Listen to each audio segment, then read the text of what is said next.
जय श्री राधे, जय श्री कृष्ण, जय श्रीमद् भागवत महापुराण की मंदिर श्री बंसी वाले महात्मा यूट्यूब चैनल की ओर से हम आप सभी भक्तों का हार्दिक अभिनंदन करते हैं।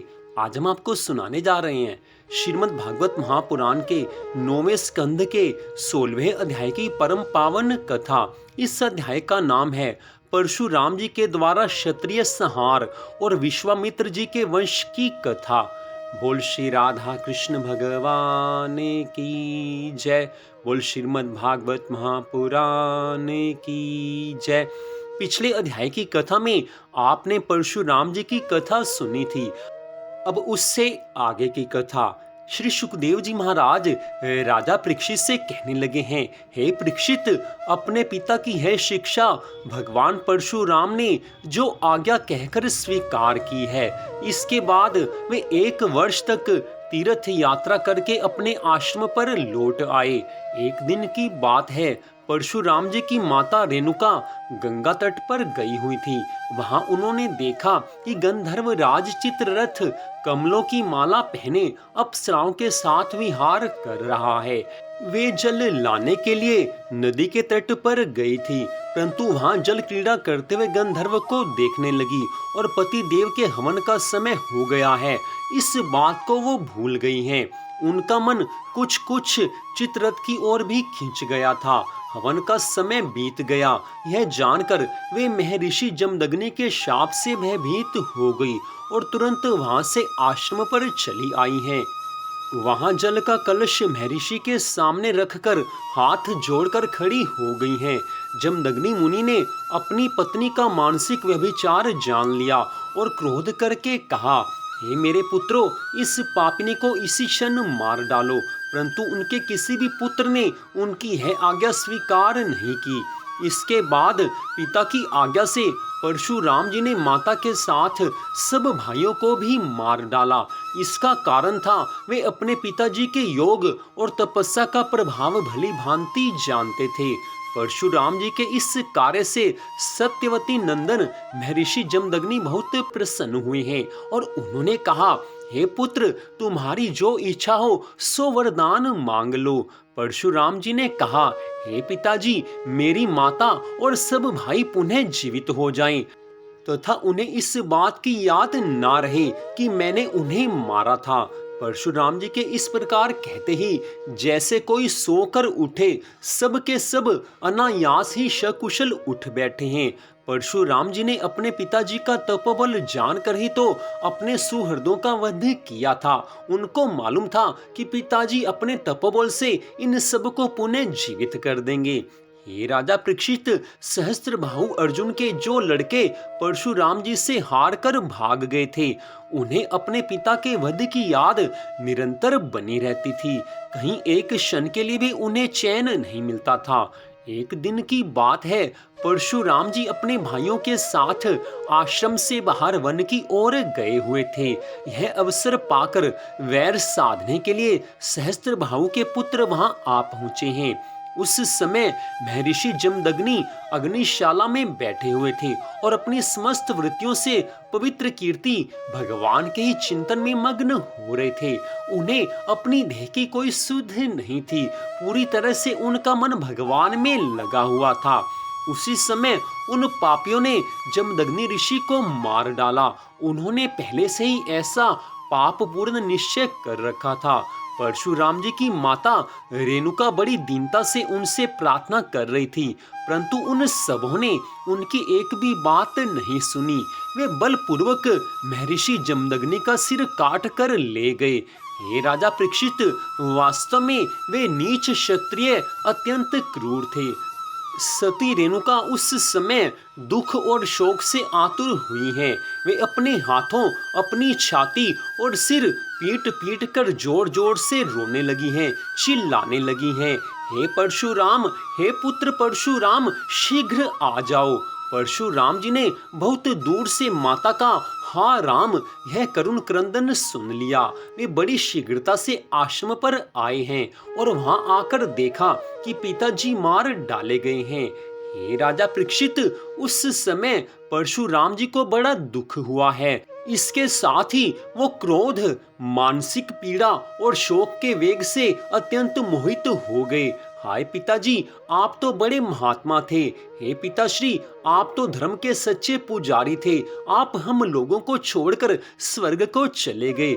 इस प्रकार विलाप करके उन्होंने पिता का शरीर तो भाइयों को सौंप दिया और स्वयं हाथ में फरसा उठाकर क्षत्रियों का संहार कर डालने का निश्चय किया है। इतनी कथा सुनाने के पश्चात श्री सुखदेव जी महाराज राजा परीक्षित से कहने लगे हैं, हे राजन, परशुराम जी ने महिष्मती नगरी में जाकर सहस्त्रबाहु अर्जुन के पुत्रों के सिरों से नगर के बीचों बीच एक बड़ा भारी पर्वत खड़ा कर दिया।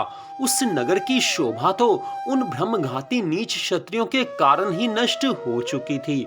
उनके रक्त से एक बड़ी भयंकर नदी बह निकली, जिसे देखकर ब्राह्मण द्रोहियों का हृदय भय से कांप उठता था। भगवान ने देखा कि वर्तमान क्षत्रिय अत्याचारी हो गए हैं, इसलिए हे राजन, उन्होंने अपने पिता के वध को निमित्त बनाकर 21 बार पृथ्वी को क्षत्रियहीन कर दिया और धर्म क्षेत्र कुरुक्षेत्र के समंत पंचक में ऐसे ऐसे 5 तालाब बना दिए जो रक्त के जल से भरे हुए थे। परशुराम जी ने अपने पिताजी का सिर लाकर उनके धड़ से जोड़ दिया और यज्ञों द्वारा सर्वदेवमय आत्मस्वरूप भगवान का यजन किया है। यज्ञों में उन्होंने पूर्व दिशा होता को, दक्षिण दिशा ब्रह्मा को, पश्चिम दिशा अर्धवयु को और उत्तर दिशा सामगान करने वाले उद्गाता को दे दी है। इसी प्रकार अग्निकोण आदि विदिशाएं ऋत्विजय को दी हैं, कश्यप जी को मध्य भूमि दी है, उपदृष्टा को आर्यव्रत दिया है तथा दूसरे सदस्यों को बाकी दिशाएं प्रदान की हैं। इसके बाद ये ज्ञात स्नान करके वे समस्त पापों से मुक्त हुए हैं और ब्रह्म नदी सरस्वती के तट पर मेघ रहित सूर्य के समान शोभायमान हुए हैं। महर्षि जमदग्नि को स्मृति रूप संकल्पमय शरीर की प्राप्ति हुई है। परशुराम जी से सम्मानित होकर वे सप्तऋषियों के मंडल में 7वें ऋषि हुए हैं। हे राजा परीक्षित, परशुराम जी भगवान का अवतार थे। उन्होंने 21 बार पापी क्षत्रियों को मारा है। कारण एकमात्र यही था कि भगवान का कोई भी अवतार हो, पापियों का नाश उनका कर्तव्य बनता है, इसलिए वो पापियों का नाश अवश्य करते हैं। इसी कारण परशुराम जी ने 21 बार पापी क्षत्रियों का वध किया था। लेकिन भगवान जो भी कार्य करते हैं वो संसार की भलाई के लिए करते हैं, त्रिलोकी की भलाई के लिए करते हैं। इसलिए परशुराम जी ने जो भी कार्य किया था वो धर्म के अनुकूल था, धर्म के अनुसार था। हे राजा परीक्षित, कमल लोचन जमदग्नि नंदन भगवान परशुराम आगामी मनवंतर में सप्त ऋषियों के मंडल में रहकर वेदों का विस्तार करेंगे। वे आज भी किसी को किसी प्रकार का दंड न देते हुए शांत चित्त से महेंद्र पर्वत पर निवास करते हैं। वहां सिद्ध, गंधर्व और चारण उनके चरित्र का मधुर स्वर से गुणगान करते रहते हैं।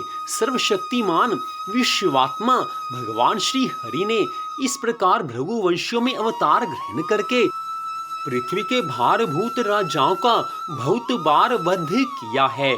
महाराज घादी के पुत्र हुए प्रज्वलित अग्नि के समान परम तेजस्वी विश्वामित्र जी, ये पहले तो क्षत्रिय थे, परंतु बाद में अपने तपोबल से ब्रह्म तेज को प्राप्त किया है। हे राजा परीक्षित, विश्वामित्र जी के 100 पुत्र थे, उनमें बिचले पुत्र का नाम था मधुचंदा, इसलिए सभी पुत्र मधुचंदा के ही नाम से विख्यात हुए हैं। विश्वामित्र जी ने भृगुवंशी अजिगर्त के पुत्र अपने भांजे शूनशेप को, जिसका एक नाम देवरात भी था, पुत्र रूप में स्वीकार कर लिया और अपने पुत्रों से कहा है कि तुम लोग इसे अपना बड़ा भाई मानो। यह वही प्रसिद्ध भृगुवंशी शूनशेप था जो हरिश्चंद्र के यज्ञ में यज्ञ पशु के रूप में मोल लेकर लाया गया था। विश्वामित्र जी ने प्रजापति वरुण आदि देवताओं की स्तुति करके उसे पाश बंधन से छुड़ा लिया था। देवताओं के यज्ञ में यही शून्य शेप देवताओं द्वारा विश्वामित्र जी को दे दिया गया था। अतः देवे रात इस व्युत्पत्ति के अनुसार गाधी वंश में यह तपस्वी देवरात के नाम से विख्यात हुआ है। विश्वामित्र जी के पुत्रों में जो बड़े थे उन्हें शून्य शेप को बड़ा भाई मानने की बात अच्छी नहीं लगी है। इस पर विश्वामित्र जी ने क्रोधित होकर उन्हें शाप दे दिया कि हे दुष्टो, तुम सब म्लेच्छ हो जाओ। इस प्रकार जब 49 भाई म्लेच्छ हो गए तब विश्वामित्र जी के बिचले पुत्र मधुचंदा ने अपने से छोटे 50 भाइयों के साथ कहा, हे पिताश्री, आप हम लोगों को जो आज्ञा करते हैं हम उसका पालन करने के लिए तैयार हैं। यह कहकर मधुचंदा ने मंत्र दृष्टा शून्य शेप को बड़ा भाई स्वीकार कर लिया और कहा है कि हम सब तुम्हारे अनुयायी छोटे भाई हैं।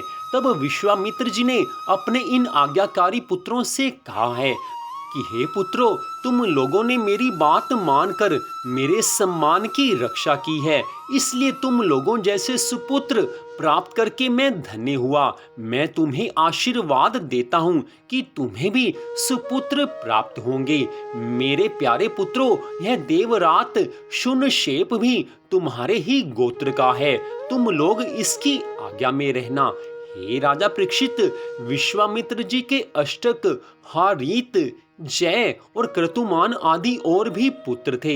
इस प्रकार विश्वामित्र जी की संतानों से कौशिक गोत्र में कई भेद हो गए और देवरात को बड़ा भाई मानने के कारण उसका प्रवर ही दूसरा हो गया है।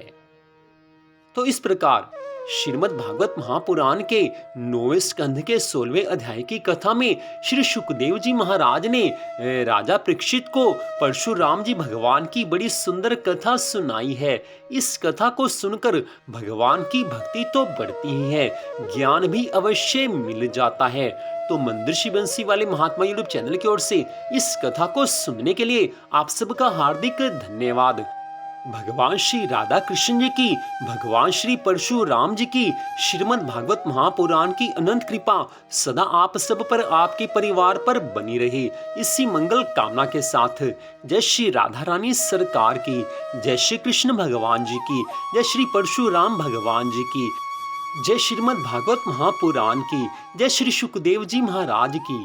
जय जय श्री राधे, जय जय श्री राधे, जय जय श्री राधे श्याम।